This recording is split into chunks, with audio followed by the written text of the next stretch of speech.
Hey everybody, this is Steli FT with Closeout, and in today's video, I'm going to teach you how to use social proof to get higher response rates to your sales emails. So here's the deal. Recently, I gave a talk at a startup conference. It was basically a teardown, a cold email teardown on stage, and we had 10 startups that submitted their cold sales emails, and I went through every single one of them, critiquing them, giving feedback on them. Now, here's the thing, almost every single one of them broke one or another rule of mine, right? A lot of them didn't follow all the advice that I give about subject lines. Not all of them follow the advice about structuring and formatting. Not all of them follow my advice when it comes to call to actions and how many of those should be in there. But one thing that all of them didn't include, which blew my mind, was social proof. None of these cold emails had any kind of social proof in them to compel me to believe them and want to respond. So let's get to quickly what is social proof. We'll go through a list of all the types of social proof that you should or could include in your sales emails. And then we might touch a little bit on the where should you place it and what do you do when you don't have any, right? Okay, so first of all, what is social proof? Social proof is just proving what you're saying by pointing to others, either people or organization, that have credibility and therefore raise your credibility, right? So when you send me an email, it could be the most compelling subject line, the most compelling content, but if I don't know you, I don't know your product, I don't know your company. At the end of the day, I'm always going to be left alone with the question, do I trust you? Do I really believe you?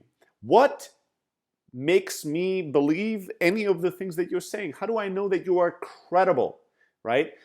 And that's why it's so important to, once you have pitched me on what your value proposition is and what you want from me, once you've made clear what the call to action is, what you want me to do, if all of this makes sense to me, you have to also address the credibility point, the believability point, so that I don't just look at what you're telling me, but also believe that what you're saying is true, hence I feel comfortable to respond to you, to take the action, to make the connection, right? If everything you say is brilliant, but there's no way for me to verify that you are trustworthy and that you have any kind of credibility, you as a person, your product or your business, it's going to be very hard to get me to respond. Make sense? I think so, right? So let's go through the forms of social proof, right? There's three ways to create credibility, and that three ways you have to pitch me on credibility. There's the company overall, your company, the company that you're working for. There is the product itself, right? What credibility, what social proof do you have for the product and what it delivers for customers? And there's you as a person, right? Who are you? What credibility do you have? What social proof do you have? You, the person that is interacting with me, that is trying to build a relationship with me. I've written about this before, so we're going to link to a post that describes how to pitch on all three levels. But these are the three levels that you need to be aware of. I'm going to come back to that in a little bit. Now, when it comes to social proof, there's obviously many different ways that you can create social proof. To me, one of the best ones, one of the most impactful ones, are your customers, right? You're telling me what you can do for me. You tell me the value that you can create for me. That's all fine and dandy. Now, prove to me that you're credible by pointing to customers that are credible, that will testify for all the value that you've created for them, right? And the more I can relate to these customers, or the more aspirational these customers are in terms of me wanting to be like them, the more impactful the social proof pointing to that customer, right? So you could point. There's really two types of customers that you can, or three types of customers that you can point to.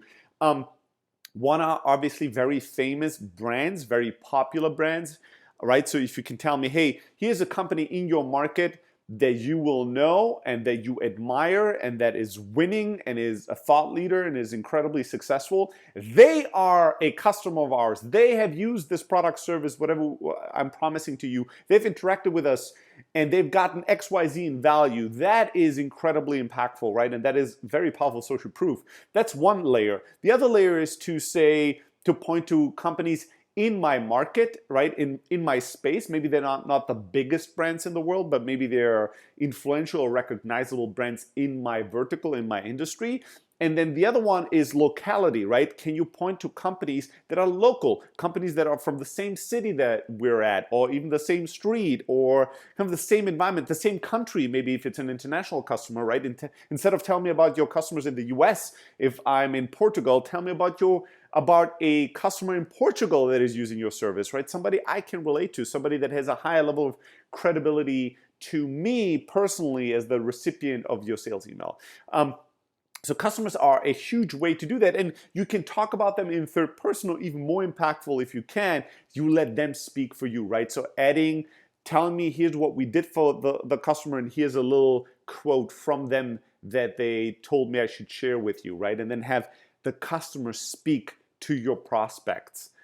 That's always going to be a lot more impactful, having your customers sell to the prospect versus you directly speaking or selling or marketing to them, right? So customers are really, really impactful as social proof, and you should use them. And you should be as concrete as you can, right? You can say we have many customers. It's not as good as saying we have 100 customers in Portugal or in your space, or 103. And that's not even as good as saying here's a specific customer in Portugal. It's this brand that you recognize, and here's John Schmo, that's the head of marketing at that customer, and here's his quote about what we've been able to do for them in the last month or whatever it is, right? So be specific, use the customer's language whenever you can instead of talking about it yourself. You can use common connections, right? So maybe you don't have a customer that you really want to highlight, but maybe there is somebody I know and I have a deep relationship with that you know as well, and that common connection is what creates some kind of a social proof. Hey, the reason I'm reaching out to you is I know that you and Stelly, have done business in the past. I and Stelly have done business in the past, or I and Stelly have worked together before, whatever it is, whatever else the connection is. And Stelly had mentioned that you guys are doing really amazing in area XYZ, and I want to reach out because I think we could help you. Now, the common connection one, you have to be careful. A lot of people in sales especially, they'll use just LinkedIn connections or social media connections, and they will just assume, oh, because we have a common connection, we have 5 common connections on LinkedIn. That's useless. Like, tell me the specific person we are connected to, and you better be sure that that person actually knows me and I actually know them. People are so casually connected online. I have thousands of connections online of people that I've never met, never done any business with. If you give me their name, I don't even know who you're talking about. So you should check in with those people and make sure that they truly are socially connected, that the person will recognize, and that person has credibility, right, and social capital that you can then utilize to make an intro. So the next one is revenue and profits, right? Maybe anything impressive, really, right? Can you tell? Are you doing hundreds of millions in revenue? Have you gotten a lot of funding, right? Hey, we just received 20 million Series A by this VC firm that's really credible and big. Anything monetary that is an impressive number and hopefully somehow proven by somebody else, right? So we're one of the fastest growing companies in the US. We've been highlighted by Inc.'s top, whatever the fuck the number is, top 300 fastest growing companies in the country. We've just surpassed the 50 million mark, and that's because we really deliver an incredible amount of value to our customers, right? That's impressive. That is social proof. That makes me go, oh, well, maybe this company is for real, and maybe what this person is telling me is true. Press, I don't love that social proof, but if you don't have customers and revenue and common connections, maybe press is something that's better than nothing, right? Have really impressive outlets written about you and written about you favorably, right? So, hey, here's an article that Forbes magazine wrote about us. Here's an article Fortune magazine wrote about us. Here's the New York Times highlighting our company, right? Now, I mean, obviously the credibility of the company that, or the media outlet that has written about you and the content of that article will matter, right? So if you say, hey, here's somebody's blog you've never heard of writing an article about the 10,000 companies in my space that are doing something, and we're company number 730, and it's just a list, of companies, that's not a very impressive article.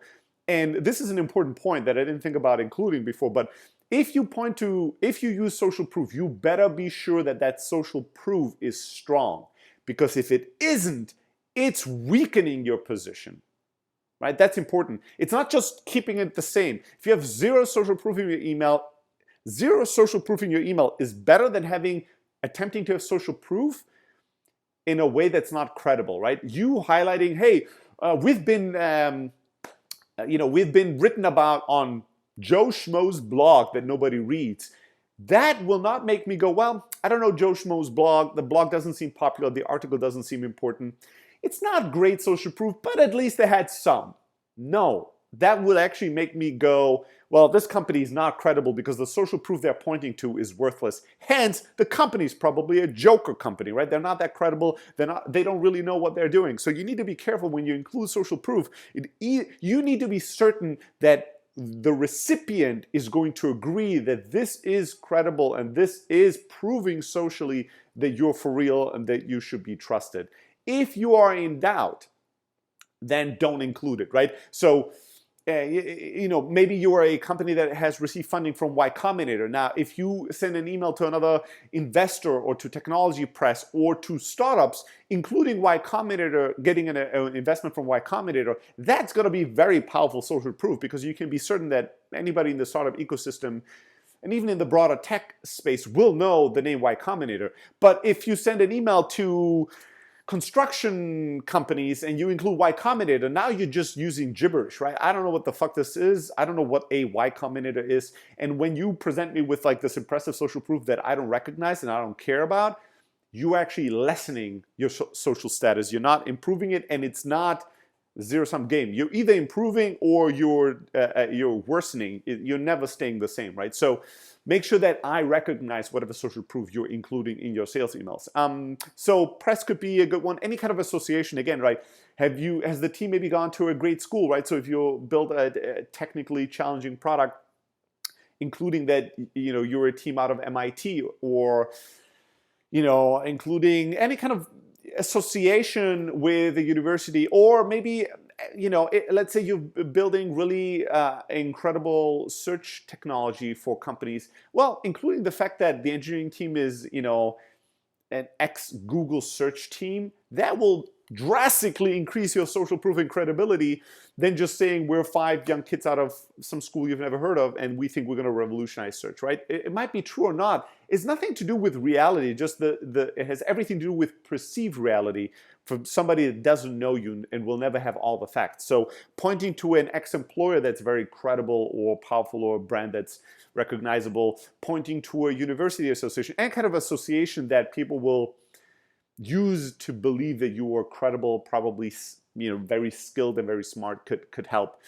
Accomplishments, I'm not a big fan of this, but again, in a certain context, if you can say that, if you're building some kind of a new design software and you can say, hey, one of our founders is the recipient of some very kind of prestigious design award that every designer would recognize. Maybe that's something that could really make a difference.